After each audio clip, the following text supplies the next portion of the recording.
ఓకేనా?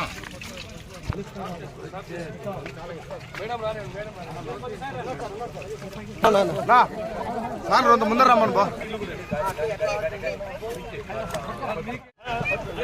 Sir sir చూడండి sir.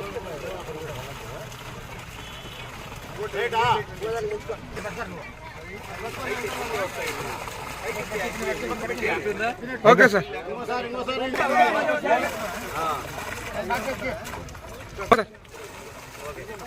Okay sir.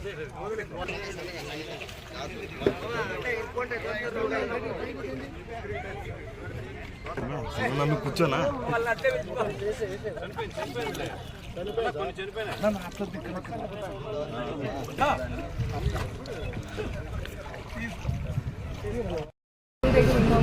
కిందకి 1,65,000 ఫిష్ చిన్న చిన్న చేపల్ని వదలడం జరిగింది. ఆల్రెడీ ఈ విశాఖపట్నం చెరువులో ఫిషరీస్కి చాలా మంచి ఒక ఉపాధి కల్పించే ఒక ఇది ఉంది. డిపార్ట్మెంట్ వాళ్ళు కూడా మంచి ప్రోత్సాహాన్ని ఇస్తున్నారు ఫిషరీస్ మీద ఆధారపడే ప్రతి కుటుంబానికి కూడా. విశాఖపట్నం చెరువు ఒక విస్తీర్ణం వచ్చేసి దాదాపు 2,000 ఎకరాలు ఉంటుంది. అలాగే 10,000 ఎకరాలు పైగా దానికి సాగునీరు అందిస్తుంది.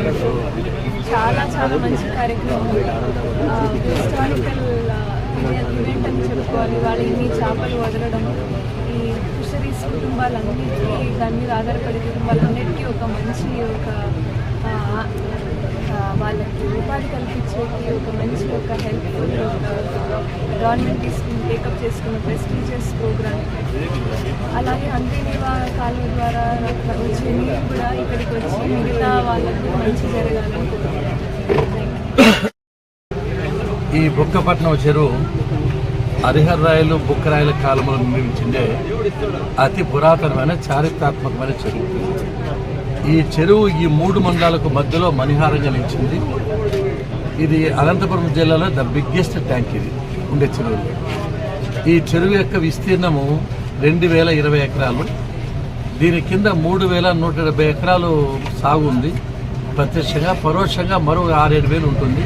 అంటే మొత్తం 10,000 నుంచి 12,000 ఎకరాలు సాగు చేసుకునే అవకాశం ఉంది. ఈ చెరువు వలన దాదాపు 1000 బోర్లు రీఛార్జ్ చేయడానికి కూడా అవకాశం ఉంది. హంద్రీ నీవా వలన ఈ చెరువును దాదాపు గతంలో 3 సార్లు నింపారు, ఇది 4వసారి నింపాము.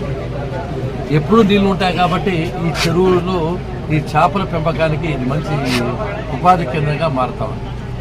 ఆల్రెడీ దీంట్లో 6 లక్షల నుంచి 7 లక్షల వరకు చేపలు ఆల్రెడీ ఉన్నాయి.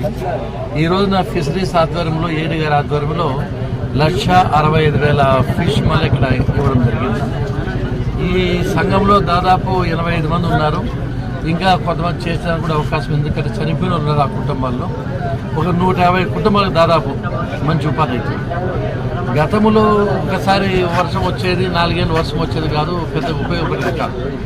వర్షం వచ్చినా రాకపోయినా హంద్రీ నీవా నీళ్ళు వస్తాయి కాబట్టి కంటిన్యూషన్గా ఈ చేపల పెంపకానికి ఉపయోగపడే అది ప్రధాన కేంద్రంగా మారుతూ ఉంది.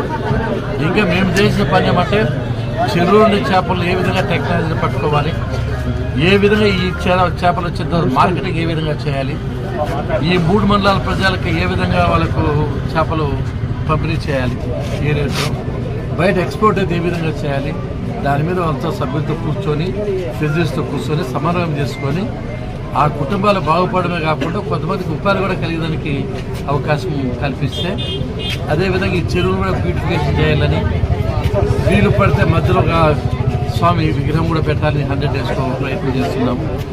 ఇది ఒక టూరిజం స్పాట్గా కూడా మార్చడానికి అనేక రకమైన చర్యలు తీసుకుంటామని చెప్పి సందర్భం గుర్తు చేస్తూ, ఏది ఏమైనా బుక్కపట్నానికి, కొచ్చెరువుకు, పుట్టపర్తికి ఇది వరప్రసాదంగా భావించవచ్చు అని చెప్పి సందర్భంగా మీకు గుర్తు చేస్తాం.